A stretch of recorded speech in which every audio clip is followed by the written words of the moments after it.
Nigiko kimakitie muingi wa mwena uyu na njira nene thutha wa Pauline Wanjiru na uria ni wa miaka 82 gukorwo ahiriire nyumba-ini yake undu atangikurikana hamwe na mburi yake guku nacio indo cia nyumba ikihira na gutuika muhu. Mutumia arakuire akomete na ngaro uguo na ahite undu atangikurikana uguo na mburi irari hau nayo ni irari nguo.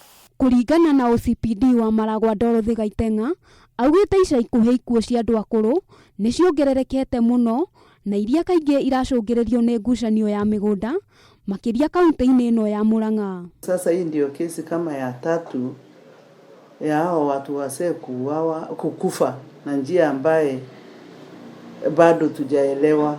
Anapatikana kwa nyumba amekufa na kuchomeka pia.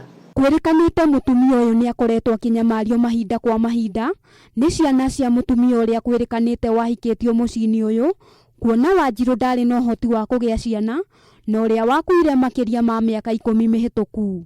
Ona kundu twakinyite kumwira ndagacoke na guku Kaharati tondu kinagira muingi tondu ugaga ni arathiaga akagura akoni karedio gakaiyo ingi tubeca twokuru-ini ringi ni aratunywo.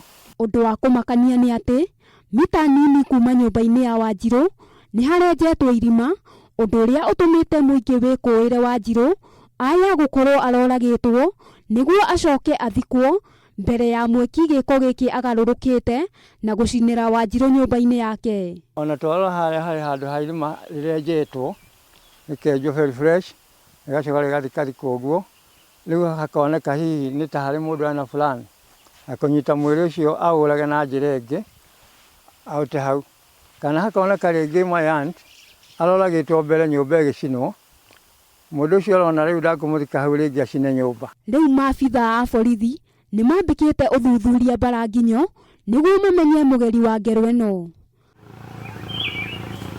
Handu-ini ha Kameme TV, ritwa riakwa ni Wambui wa Njuguna.